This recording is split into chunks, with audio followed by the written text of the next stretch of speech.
In the middle of the Cold War, fear was not just an atmosphere, it was policy. The United States and the Soviet Union lived in the shadow of nuclear annihilation, and intelligence agencies searched relentlessly for any possible advantage. Beyond the clash of armies and missiles, a quieter, more insidious war unfolded in laboratories, committee rooms, and hidden research facilities. The CIA, determined to stay ahead, authorized experiments that sounded less like science and more like the imagination of a thriller novelist. One such pursuit would attempt to answer a dark question: could a person be eliminated without leaving behind a trace? This question was not simply hypothetical. Political assassinations had shaped the 20th century, from Sarajevo to Dallas, and both superpowers knew that a single death could change the course of history. Yet, traditional methods carried risks. Bullets, poison, explosions. They all left evidence, trails of suspicion, and the chance of discovery. What the CIA envisioned was different. They wanted a weapon that could kill as invisibly as a shadow, a device that would leave doctors shaking their heads at what appeared to be nothing more than a sudden medical tragedy. For an agency obsessed with plausible deniability, it was the perfect dream. The pursuit of this dream emerged from an environment already saturated with paranoia. The Cold War was not only fought on the battlefield, but in the realm of imagination, where each side feared what the other might secretly invent. Rumors of Soviet mind control programs and chemical experiments pushed the CIA to respond with projects of their own. Out of this atmosphere grew investigations into toxins, exotic weapons, and even the manipulation of human biology. In such a climate, boundaries between science, science fiction, and nightmare blurred into one continuous frontier. To understand the CIA's motivation, one must recall the stakes of the era. Leaders were under constant threat, and regimes believed their survival might hinge on the removal of a single figure across enemy lines. If assassination could be made to look natural, then it would not only silence an opponent, but also avoid international scandal. A sudden heart attack, an unexplained collapse, an apparent stroke, all could be weapons disguised as fate. For strategists of covert warfare, the elegance of such a tool was undeniable, even if its morality was abhorrent. The existence of this pursuit would eventually surface decades later in congressional hearings and declassified documents, shocking the public with the admission that their intelligence agency had once tested a heart attack gun. But in the early 1960s, these projects were still hidden beneath layers of secrecy. Few outside the agency knew what was being built, and fewer still understood the implications. What began as an experiment in clandestine science would open the door to a moral abyss, where the very definition of a natural death could be rewritten by human hands. The Cold War was not merely a geopolitical contest between two rival superpowers. It was a constant psychological battle where imagination could be as dangerous as missiles. From Washington to Moscow, every action by one side was interpreted as a potential threat by the other. Rumors of plots, spies, and sabotage circulated endlessly, feeding a climate of suspicion so thick that no one felt entirely safe. In this environment, the notion of invisible assassination seemed almost logical. If the enemy was everywhere, if spies lurked in every embassy and whispered in every corridor, then the most effective weapon would be one that could not be traced at all. Fear was not just a response to danger. It became the very fuel of innovation. Inside the United States, the Central Intelligence Agency took on the dual role of defender and aggressor. Tasked with protecting national security, it soon blurred the line between surveillance and intervention. Gathering information was only one part of its mission. Neutralizing threats before they could emerge was another. To accomplish this, the CIA embraced unorthodox strategies. The agency's officers were convinced that the Soviet KGB was always one step ahead, experimenting with toxins, hypnosis, or psychological manipulation. To fall behind was unthinkable, and so the CIA's laboratories became breeding grounds for ideas that stretched science, morality, and imagination to their limits. Paranoia became a powerful engine for research. When intelligence suggested that the Soviets were testing chemical agents capable of inducing sudden illness, American scientists were quietly ordered to respond in kind. Funds flowed into classified programs where biologists and chemists were instructed to devise substances that mimicked heart attacks, strokes, or unexplained fevers. Engineers explored ways to deliver these toxins invisibly through darts, aerosols, or disguised medical instruments. Each rumor about Soviet progress created pressure to push further, to develop a countermeasure or an equivalent tool. The cycle was endless. Suspicion created rumor, rumor created research, and research reinforced suspicion. Meanwhile, the public lived in the shadow of nuclear fear, rehearsing civil defense drills and imagining mushroom clouds on the horizon. Children were taught to hide beneath school desks. Families stocked fallout shelters with canned goods, and television broadcasts reminded viewers of the need to remain vigilant.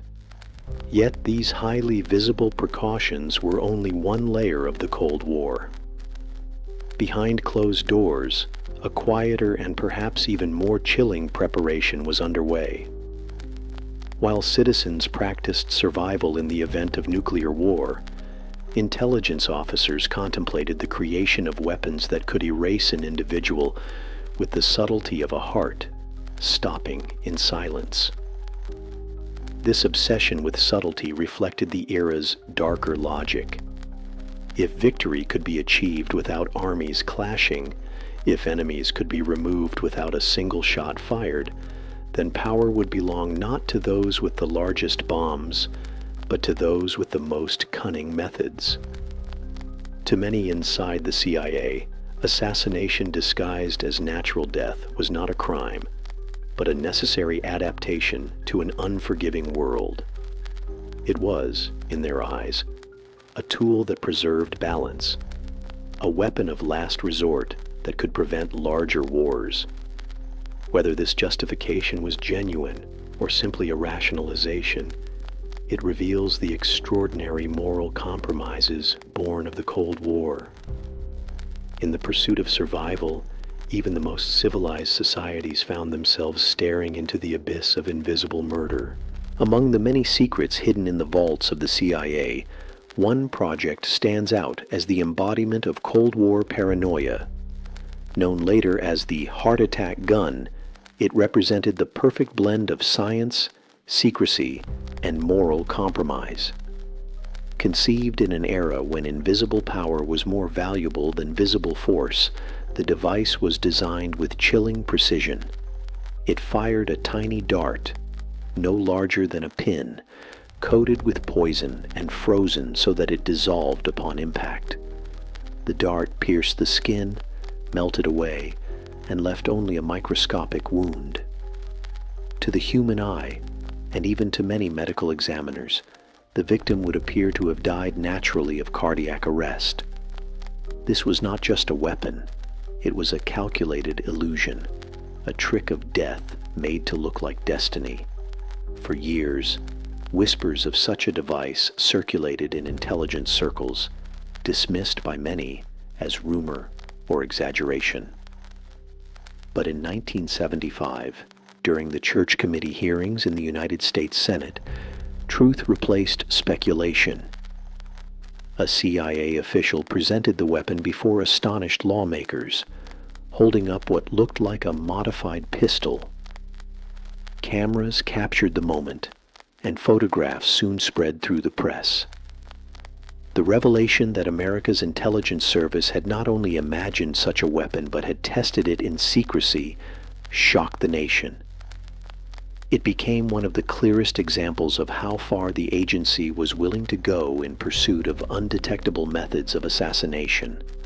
The science behind the weapon was as unsettling as the device itself. Reports indicated that the dart carried shellfish toxin, a compound so lethal that even tiny doses could cause immediate death. The toxin interfered with the body's natural signals, forcing the heart into failure. What made it truly insidious was its inability to be detected in standard autopsies of the time. Scientists working under contract were tasked with exploring additional toxins as well, agents that could mimic strokes, high fevers, or mysterious collapses. Each substance was chosen not for its brutality, but for its subtlety, for its ability to mask murder beneath the appearance of fate. The gun's design was equally ingenious. Compact, nearly silent, and capable of being disguised as an ordinary object, it epitomized the Cold War ideal of the invisible weapon. A diplomat's briefcase, a security officer's toolkit, even a hollowed-out book could conceal it. Unlike conventional firearms, it was not built for the battlefield. Its purpose was targeted elimination, a surgical strike against individuals whose removal was deemed vital to national interest. In a world where the survival of a regime might hinge on the death of a single figure, such a tool offered strategic advantage beyond measure. Yet for all its ingenuity, the heart attack gun raised questions that could never be fully answered. Was it ever used in the field? How many sudden deaths during the Cold War might bear its hidden signature? The CIA never confirmed deployment, and perhaps it never left the testing phase, but its existence alone altered perception. It reminded the world that in the age of secrecy, even the most natural event could be doubted. A collapse on a street corner, a leader falling mid-speech, a diplomat found lifeless in his hotel room, all could now be reinterpreted through the lens of invisible warfare. The heart attack gun became not just an object, but a symbol. Proof that fear had driven science to erase the line between medicine and murder. Throughout the Cold War, mysterious deaths seemed to appear at moments of extraordinary political tension. Diplomats collapsed at banquets, generals died suddenly in their offices, and spies were discovered lifeless in their hotel rooms.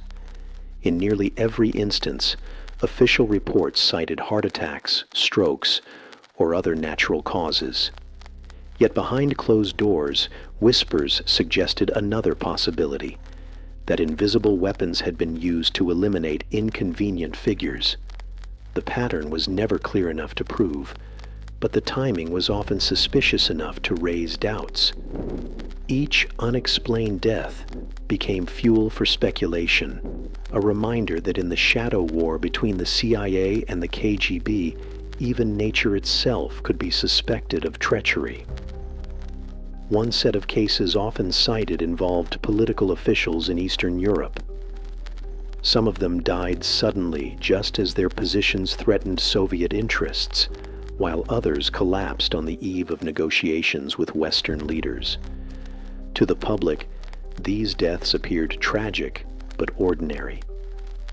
To intelligence analysts, they seemed uncomfortably convenient. Was it coincidence, or was there a hidden hand guiding events?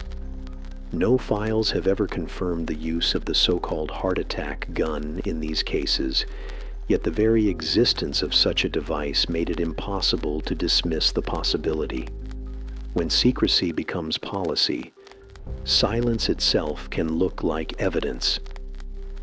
The Soviets, of course, were not innocent of suspicion.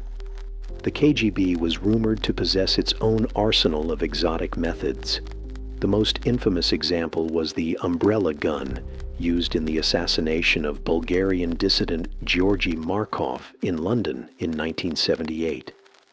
A small pellet containing ricin was injected through a modified umbrella, leaving him to die days later in the hospital.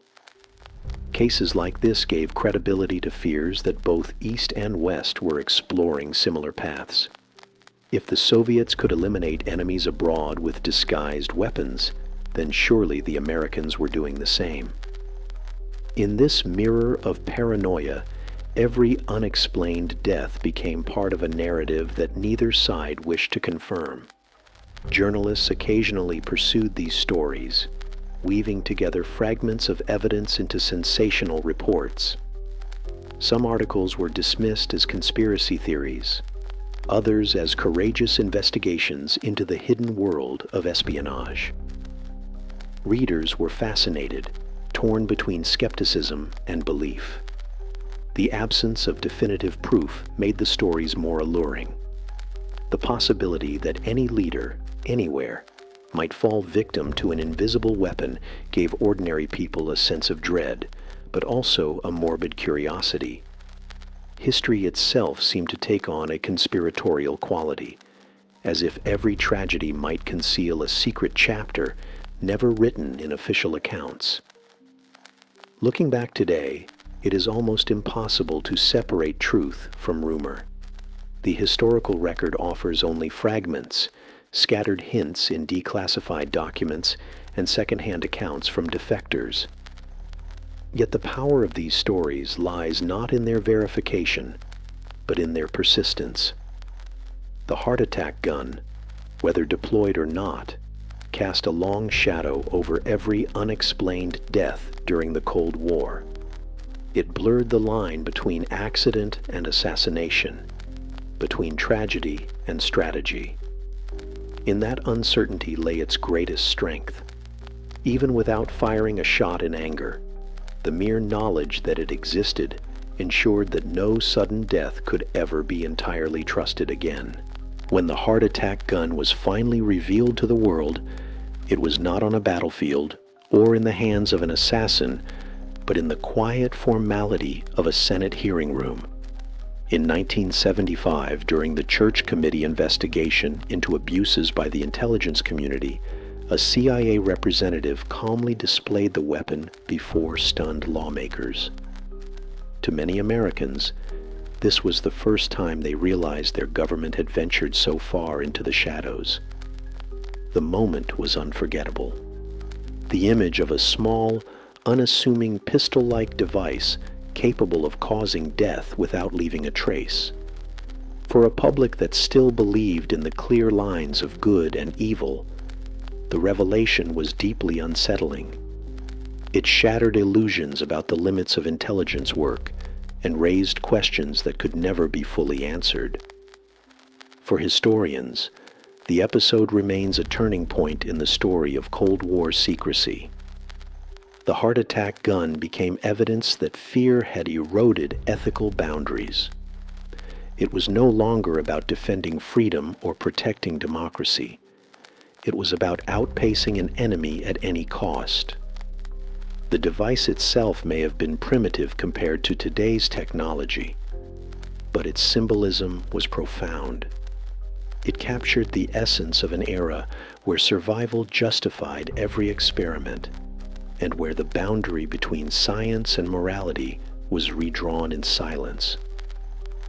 To study the heart attack gun is to study the psychology of a nation willing to sacrifice transparency for the illusion of control. The actual use of the weapon remains a mystery.